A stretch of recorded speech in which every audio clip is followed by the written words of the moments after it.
Hi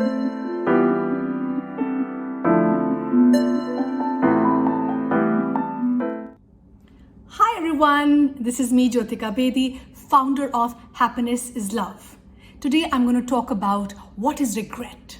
Why do we feel it? When do we experience it? Let's discover the science behind it. Have you ever done something or said something that you have regretted? Well, you're not alone. Everyone has regrets about something in their lives, including me. The question is, what can we do about it? How do we live a life with fewer regrets? And how do we deal with regrets in a healthy and positive manner? Today, I'm going to talk about what regret really is. Regret is a self-focused negative emotion about something that has happened or has been done to us. We feel bad because we did or didn't do something we believe we should or shouldn't have done. Given that regret involves acknowledging our role in our present circumstances, it often leads to self-blame and a lot of self-doubt. What does it mean to regret something? If we say we regret something, it means that we disagree with our past decisions. Maybe we decided not to take that opportunity that would have benefited us, or maybe decided to take that break or do a breakup with someone, a romantic partner that we missed having as a life partner. Based on what we know now, our past decisions seem to be wrong. So what is the opposite of regret? The opposite of regret may involve a feeling of remorselessness and satisfaction over having made what we believe to be the right decision. Maybe the aeroplane we were supposed to get onto crashes, oh my God, and we feel an overwhelming feeling that that decision we made was correct. Or maybe we break up with a romantic partner and quickly find the love of our life. Overall, we see how our past decisions have paved the way for what we really want. So what causes regrets? A recent meta-analytical study aimed to look across research on regret to see what the most common causes of regret are. And research says 6 big regrets involve education, career, romance, parenting, self-improvement, leisure. Less frequently reported regrets included finance, family, health, friends, spirituality, and community. So most specifically, people say they regret things like missed educational opportunities, failure to seize the moment, not spend enough time with friends and family, missed romantic opportunities, rushing into something too soon, we're all guilty of this, unwise romantic opportunities. So the question really is that we all regret. However, how soon can we all make mistakes, but how soon can we bounce back and not hold on to past regrets? And even if we made the best decisions we could with the information we had at that time, it is normal. I'm here to tell you it is normal to feel regret when things don't turn up as we hoped. But did you know that there are actually ways to reduce our feelings of regret? Science suggests that we regret certain things more than others. It's true for all of us. So by taking certain actions, we can, and I'm here to tell you, we can feel less regret. To learn about the things we regret and how to reduce these unpleasant feelings, I'm here to share with you some coping tips and techniques which will help you, and they've helped me. Number 1, identify and address your weaknesses. When we acknowledge our weaknesses, there's often an implied sense of judgment as we should have never made those mistakes. The alternative is to accept that everyone makes mistakes and then quickly focus on what we can do differently going forward. And this is what I urge all parents, professionals, teachers and educators to do, to encourage everyone, including yourself, to fall, to fail, to make mistakes, because that's the only way to learn.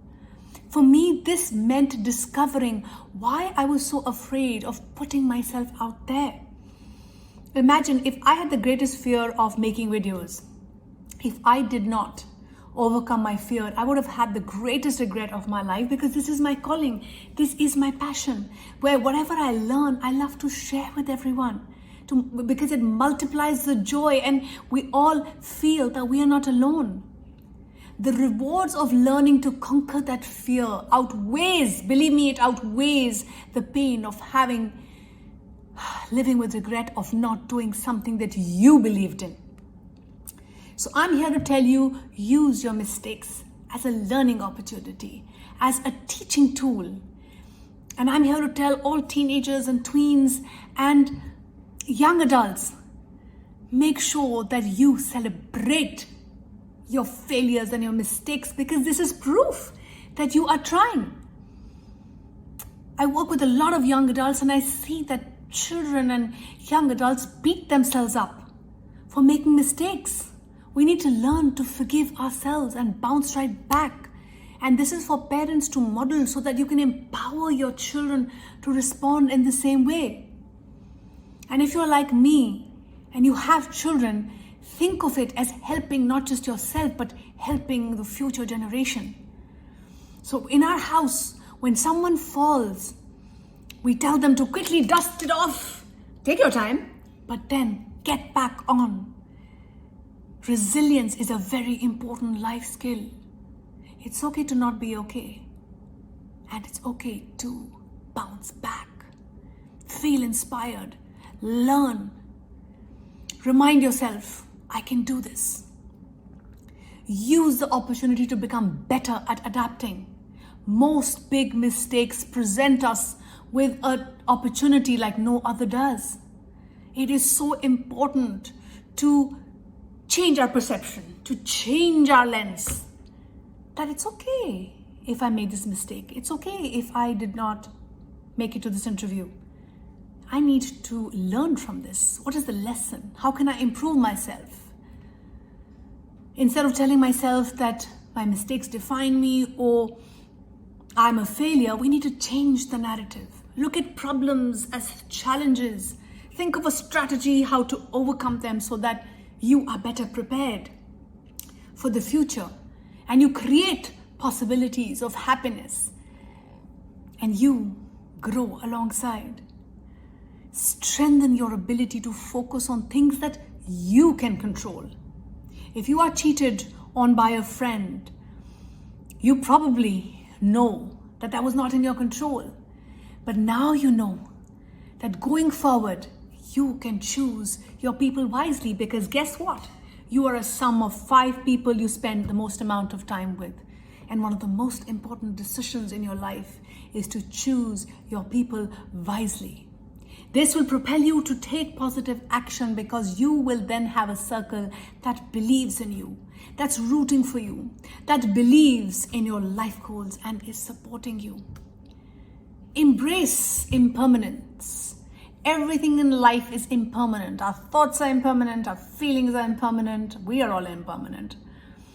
Well, I'm not thrilled when my actions end a relationship or a good situation, but it reminds me to appreciate everyone and everything in that moment.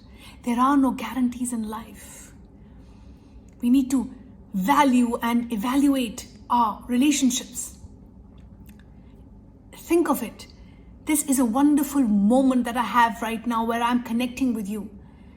And if you're down on your luck and you're feeling vulnerable, it's okay to be vulnerable. When I make these videos, there are times that I feel so scared, because I'm putting myself out there and I'm opening myself to judgment and even criticism. But you need to stop and pause and ask yourself, do I have people who are there for me? Do I have people who believe in me? Do I offer forgiveness when I make mistakes? Do I have the support and people for whom I am there always? This gives me a chance to reevaluate my relationships.